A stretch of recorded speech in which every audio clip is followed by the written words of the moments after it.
Sir ఏం sir కారణం వెనక్కి పంపిస్తుంది? కారణం ఏముంది? పోస్ట్ పోన్ అయ్యని చెప్పారు. వాళ్ళకి ఏమైనా నోటీసులు అట్లా ఏమైనా ఇచ్చారు?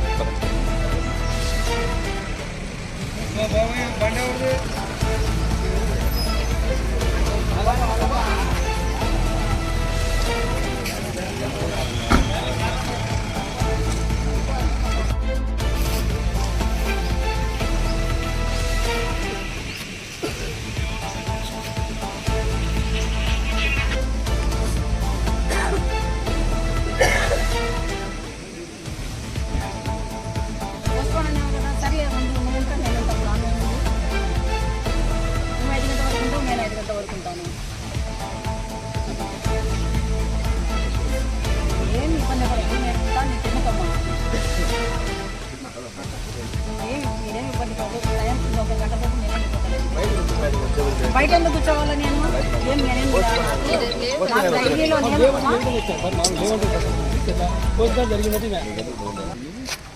కోర్టు ఆర్డర్ రాదు, అంతేగాని ఎవరు పడితే వాళ్ళు ఇవ్వడానికి కాదు.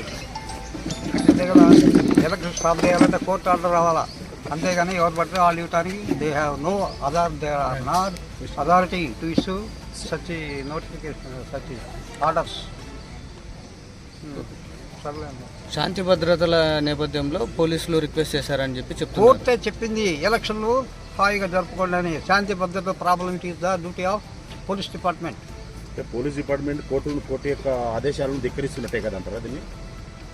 ఏమో అది మీరే అర్థం చేసుకోండి బాబు, నేను చెప్పాను, మీరే అర్థం చేసుకోండి. ఏం అంటే ఇప్పుడు నామినేషన్ల ప్రక్రియకు బ్రేక్ పడింది అంటారా? అది మేము చెప్పలేం. టైం ఉంది. After 2 o'clock you may ask that question to me. After 2 o'clock. అంటే ఇప్పుడు నామినేషన్ల ప్రక్రియ కొనసాగుతుంది అంటారా? మరి నామినేషన్ వేయడానికి వచ్చారు, వాళ్ళని పోలీసు వాళ్ళు నామినేషన్లు వాయిదా పడ్డాయని చెప్పి వెనక్కి పంపిస్తున్నారు. వాయిదా పడదు. వాయిదా ఎట్లా పడుతుంది? కోర్టు ఆర్డర్ ఉంటే వాయిదా పడుతుంది.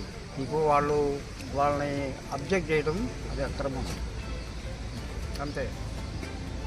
వాళ్ళ నామినేషన్ ప్రక్రియకు బ్రేక్ అంటున్నారు. ఏం సార్, ఏమైనా కారణాలు ఏమైనా ఉన్నాయి? నామినేషన్ల ప్రక్రియ 3 డైరెక్టర్లకు గాను నిర్వహించడానికి సమస్తమైన ఏర్పాట్లు చేసుకోవడం జరిగింది. అదేవిధంగా కొంతమంది కూడా నామినేషన్లు వేసడానికి సభ్యులు వచ్చారు. అకస్మాత్తుగా ఇప్పుడు పోలీసు వారు సూచన ఏంటంటే శాంతి భద్రతల సమస్య వచ్చే అవకాశం ఉంది కాబట్టి మీరు ఎలక్షన్ను ఈ నామినేషన్ల ప్రక్రియను కొంచెం పోస్ట్పోన్ చేయండి అనేటట్టు ఇప్పుడే వారు మాకు రాతపూర్వకంగా ఇచ్చారు. దాని మీద కొంచెం నిర్ణయం తీసుకొని ఏ విషయం తెలియజేస్తారు. ఇక్కడ ప్రశాంతంగా ఉంది. అవతల ఇద్దరు అభ్యర్థులను కూడా హౌస్ అరెస్టులు చేశారు. ఎక్కడ ఎలాంటి ఇది లేదు. ఇప్పుడు సడన్గా ఇది వచ్చిందని చెప్పడానికి ఏమైనా కారణాలు ఉన్నాయి? ఇప్పుడైతే ఎటువంటి ఇబ్బంది, శాంతి భద్రతల సమస్య అయితే మాకు కూడా కనపడతలేదు. కాకపోతే పోలీసు వారికి ఏమి ఇన్పుట్స్ ఉన్నాయో నాకు తెలియదు కాబట్టి సో వారి సూచనలు కొన్ని మేము పరిగణలోకి తీసుకోవాల్సి వస్తుంది కాబట్టి తెలియచెప్తున్నాను. నెక్స్ట్ వారు ఫిబ్రవరి వరకు టైం అంటున్నారు. మేము కూడా దాని మీద ఫర్దర్ ఏంటి న్యాయబద్ధంగా మనం ఏం చేయగలము అనేది చూసుకొని మా బోర్డు పరిస్థితి ఎట్లా ఉంటుంది. ఎందుకంటే ఇది నేను ఒక్కడే నిర్ణయించే విషయం కాదు ఇది. ఎందుకంటే ఎన్నికలు జరపడం అనేది బోర్డు యొక్క బాధ్యత. ఎన్నికలకు సజావుగా నిర్వహించాలి, దానికి కావాల్సిన ఏర్పాటు చేయడం వరకు ఎండీ బాధ్యత. సో కాబట్టి బోర్డు వారు తదుపరి కొనసాగడానికి కావాల్సిన అవన్నీ కొంచెం న్యాయపరమైన సలహాలు తీసుకొని నేను తర్వాత కార్యాచరణ తెలియజేస్తాను. పోస్ట్ పోన్ అయింది అని అబ్జెక్షన్ చేసినారు. ఇక్కడ పోలీస్ డిపార్ట్మెంట్ వాళ్ళు ఇక్కడ ఉన్నారు. ఇక్కడ ఎన్నికలు అబ్జెక్షన్ చేస్తూ వాళ్ళు మమ్మల్ని ఇబ్బంది పెడుతున్నారు. అందుకోసం మేము కోర్టుకు పోతున్నాం. ఎందుకు ఆపారమ్మా? అసలు కారణం ఏమైనా చెప్తున్నారు? కారణం వాళ్ళు చెప్పడం లేదు. ఎలక్షన్ పోస్ట్ పోన్ అయిందని చెప్తున్నారు సీఏ గారు, అంతవరకేను. దానికి సమాధానం చెప్పమంటే వాళ్ళు ఏం చెప్పడం లేదు. అందుకోసం నేను కూడా కోర్టుకు పోతున్నాను. ఇప్పుడు పోయి కోర్టుకు వేస్తాను. మీరు నామినేషన్ వేయడానికి వచ్చారా ఇప్పుడు? అవును.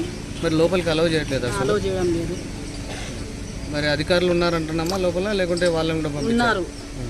మరి ఉన్నప్పుడు మీరు నామినేషన్ ఎందుకు తీసుకోవట్లేదని అడగలేదా? మేము అడిగినాము. వాళ్ళ సమాధానం ఒకటేనమాట. ఏం చెప్తున్నారు? అదే పోస్ట్ పోన్ అయింది అని చెప్తున్నాడు సీఏ. అంతవరకు ఏం చెప్పడం లేదు. ఎండీ గారు కూడా చెప్పినారంట కదమ్మా. ఏమని? ఆయన ఏం చెప్పలేదు. ఆయన ఏం నామినేషన్ పోస్ట్ పని ఆయన మాత్రం ఏం చెప్పలేదు. ఇదంతా బయటనే జరుగుతూ ఉంది. ఆయన సే గారు అదే అందుకే నేను కూడా పోయి కోర్టుకి వేస్తాను.